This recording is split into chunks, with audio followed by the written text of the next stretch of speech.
And we're back. And now that we've covered comics, we're going to go on to comic movie news. Okay, so beep, beep, beep, beep, beep, beep. Breaking news. So this was something I'm surprised that I haven't brought up before.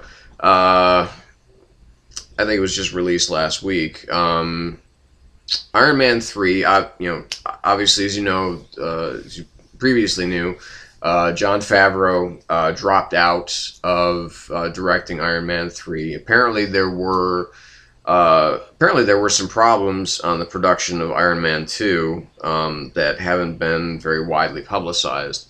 So he decided not to come back and do a third one, which I thought was, it's kind of a bummer. But after seeing Iron Man 2, and I really like Iron Man 2. I love the first one. I really like the second one. I thought that it took Iron Man to a more kind of comic booky world, which is not really a bad thing. I mean, I know that we seem to be in an age of, with Batman, with Batman Begins, The Dark Knight, and, comic book movies are obviously getting smarter. They're also getting a little darker, and more, just more thoughtful all around. And Iron Man 2 seemed to at first be, okay, well, we're trying to get into the realm of, more thoughtful. Because even the first Iron Man film was pretty dark at some points. But then, it picks up steam, and obviously, Robert Downey Jr. playing Tony Stark is probably one of the greatest bits of casting of all time.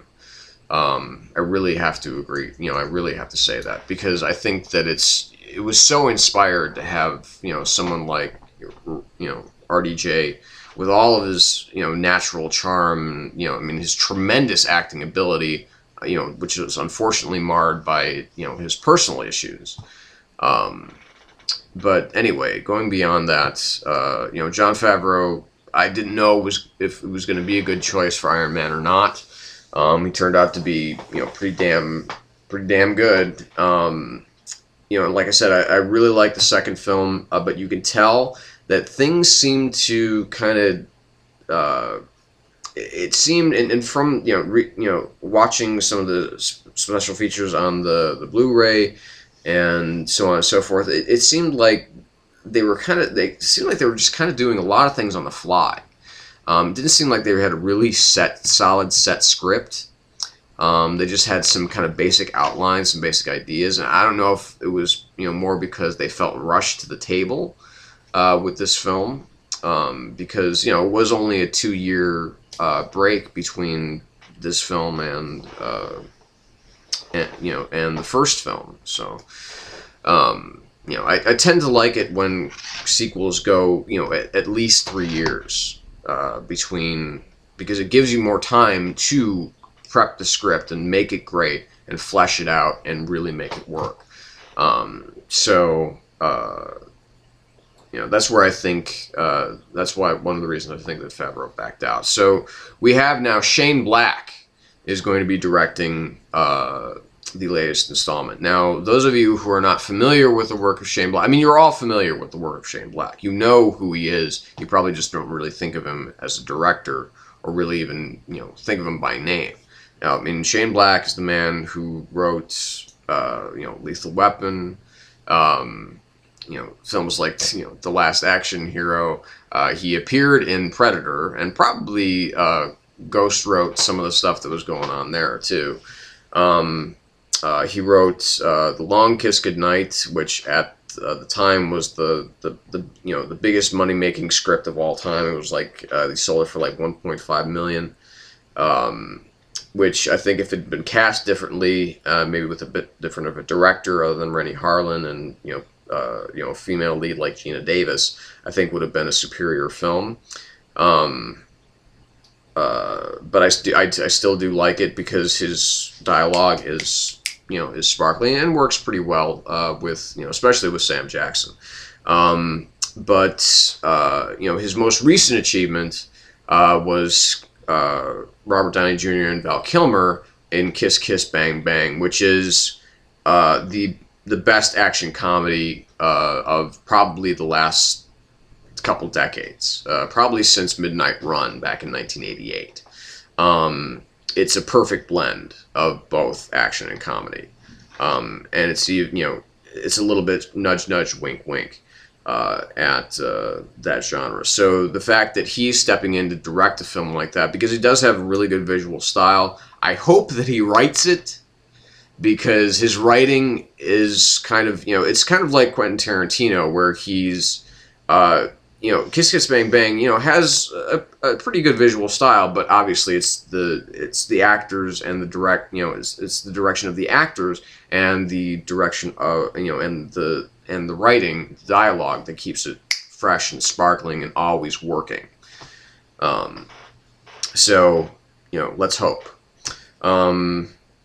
The other bit of news, this is not yet confirmed. I'm praying that it's not true. But Preacher, okay? I've talked about Preacher before. It's my favorite long-running series of all time. Garth Ennis, Steve Dillon together doing bloody, sexy, you know, blasphemous shit is just some, you know, and telling it, and all the while really gripping your interest and making it just about perfect. The characters, the plot, the writing, everything's electrifying. It never misses a beat. There's never a bad issue. And it ran, I think, for 63 or 67 issues. It was an odd number. But that has been in several hands over the years. It was in the hands of the director of Tank Girl for a while. But then, more recently, it switched hands and went into the hands of Sam Mendes. You know, a great director who's directed, you know, such films as Road to Perdition and, of course, American Beauty, which are really, you know, which are really good films. I haven't seen Revolutionary Road, so I don't know. But more recently, apparently, that torch has passed to DJ Caruso, the eponymous director of such films as Disturbia, Eagle Eye, and the more recently released I Am Number 4, which I have not seen. I frankly have no interest to see anymore. I did at first because, you know, Miles Millar, who co-created Smallville, and Marty Noxon, who's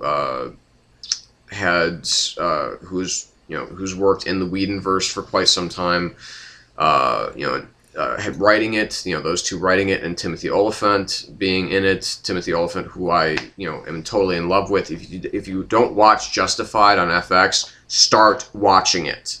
Get the DVDs, whatever, from the first season if you don't have access to FX, because it's one of the best shows on TV. But DJ Caruso started off really interestingly with a really excellent film called The Salton Sea.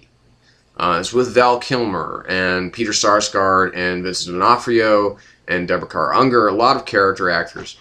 And it's a great film. A great film, really and truly. And then has devolved into making all these Shia LaBeouf, you know, Steven Spielberg produced films, and now this I Am Number 4. And to have someone like him with his hands on Preacher, that scares the living shit out of me, because he once was, you know, very connected with a Y the Last Man feature film, and that scared the living hell out of me. Because these are films that these are comics that should not be films. Okay, Hollywood, listen to me. Do not make, unless it's really compact, like Kick-Ass, which I still don't think was a good film, but, you know, or, you know, like A History of Violence, which is a great film. Don't take long-running comics and try to condense them into one film. You can't do it. You haven't done it, you can't do it, and you never will do it. So stop. Hollywood, stop it. Okay? Make them into HBO or Showtime series or Stars or whatever. Just don't make them into feature films. I'm done.